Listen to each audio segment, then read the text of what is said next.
সালে যখন সমস্যাটা ফেসিবাদী সমস্যা দীর্ঘদিন ধরে এই সমাজে বিদ্যমান ছিল, তিনটা নির্বাচন আমাদের সবার সামনে থেকে কেড়ে নেওয়া হয়েছে। 14 সালে 149টা আসনে 151টা আসনে বিনা ভোটে নিয়ে যাওয়া হয়েছিল। 18 সালে একটা নির্বাচন হয়েছিল, সেই নির্বাচনটা ছিল রাতের ভোটের নির্বাচন। রাতে ভোট হয়ে গিয়েছিল প্রশাসন এবং পুলিশের সহায়তায়।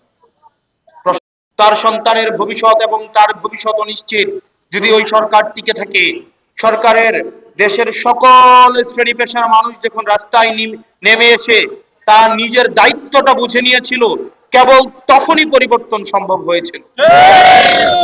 ঠিক সেইভাবে প্রিয় পিরোজপুরবাসী, আমরা এখানে মাইকের সামনে যতই বক্তব্য দিই না কেন, দিন শেষে পরিবর্তন হবে না যদি না আপনারা যারা সামনে আছেন, আপনারা যারা দূর থেকে শুনছেন, কোনো বাবা তার মেয়েকে সাথে নিয়ে এসছেন এখানে, কোনো মা তার সন্তানকে সাথে নিয়ে এসছেন, আপনারা যারা দূর থেকে শুনছেন, আপনারা যতক্ষণ না পর্যন্ত আপনার নিজের দায়িত্ববোধ, আপনার নিজের দায়িত্বটা যতক্ষণ পর্যন্ত আপনারা কাঁধে তুলে নিচ্ছেন, ততক্ষণ পর্যন্ত এই দেশের পরিবর্তন সম্ভব নয়।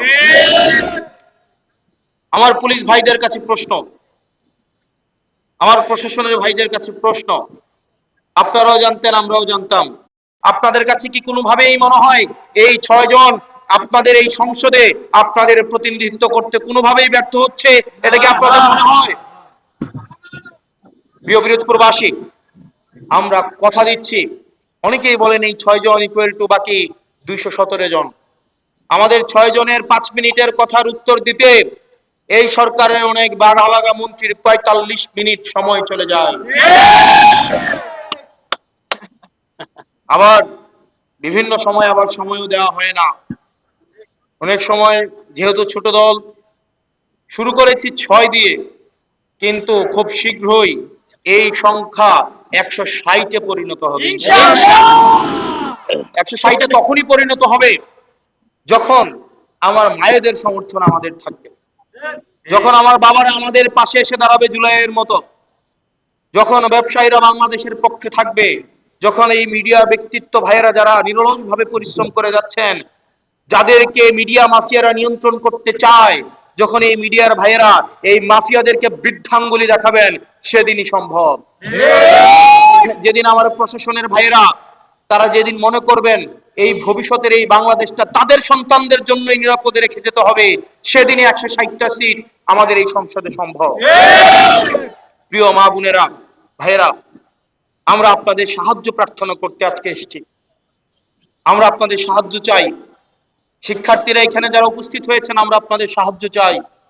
প্রশাসনের ভাইয়েরা আপনারা যারা এখানে এসেছেন, রিক্সা চালক শ্রমিকরা রিক্সা থামিয়ে যারা দূর থেকে উকি দিয়ে আমাদেরকে যারা দেখছেন, আমরা আপনাদের সাহায্য কামনায় আজকে এখানে এসেছি।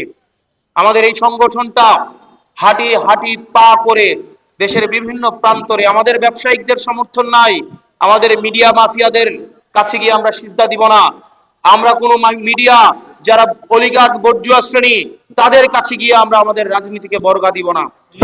আমরা চাই নির্বাচনে যেমন আমরা আপনাদের সহায়তায়, আপনারা যেভাবে নিজেরা এসে আমাদের নির্বাচনী কার্যক্রম পরিচালনা করেছেন, নিজেরা এসে পয়সা দিয়ে আমাদের লিফলেট ছাপিয়ে দিয়েছেন, আমাদের নির্বাচনী কার্যক্রমে খাবার বিতরণ করেছেন, কেন্দ্রে কেন্দ্রে এজেন্ট নিজ দায়িত্ব দিয়েছেন, ঠিক একইভাবে আমরা প্রত্যাশা করি আমাদের রাজনৈতিক দলটাকে আমাদের 500 উপজেলায়, প্রত্যেকটা ওয়ার্ডে, প্রত্যেকটা ইউনিয়নে ইউনিয়নে আপনারা নিজ দায়িত্বে আমাদের সংগঠনটাকে গুছিয়ে দিবেন। মনে রাখতে হবে যে এই রাজনৈতিক দল আপনার গড়ে তোলা রাজনৈতিক দল, যে রাজনৈতিক দল আপনার খেটে পরিশ্রম করে গড়ে তোলা রাজনৈতিক দল, ওই রাজনৈতিক দল আপনার হয়েই সংসদে কথা বলবে।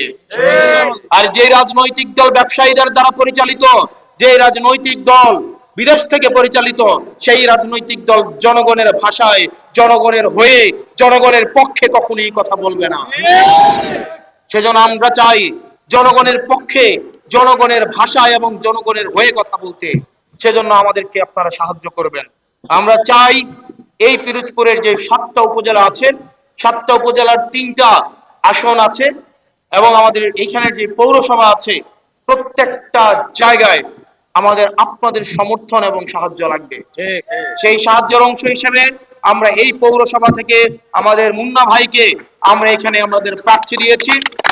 ওনার হয়তো অর্থ নাই, ওনার হয়তো ক্যাডারবাজ টেন্ডারবাজ এবং মাফিয়া গোষ্ঠী নাই, ওনার পক্ষ হয়ে ভোটের আগের দিন যাতে আপনার বাসায় গিয়ে টাকা দিয়ে আসবে সিদ্ধান্ত আপনার।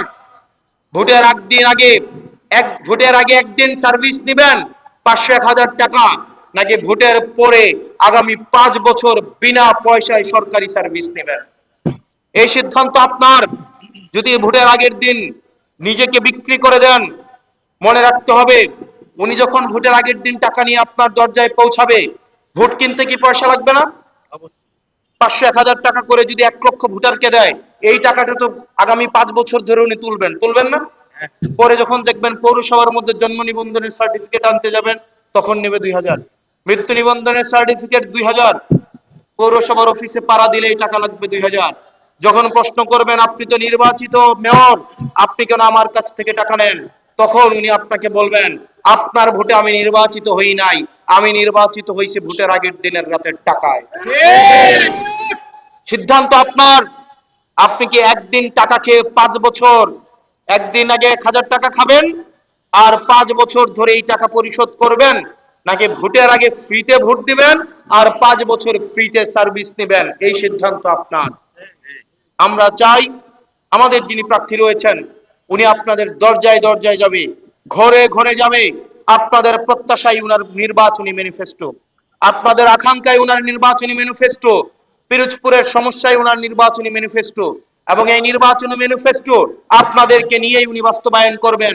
এবং সেজন্য যেটি প্রয়োজন সেটি হচ্ছে উনার হয়ে, উনি একজন মুন্না ভাই পিরোজপুরকে পরিবর্তন করতে পারবেন না, উনার হয়ে আপনাদেরকে কাজ করতে হবে।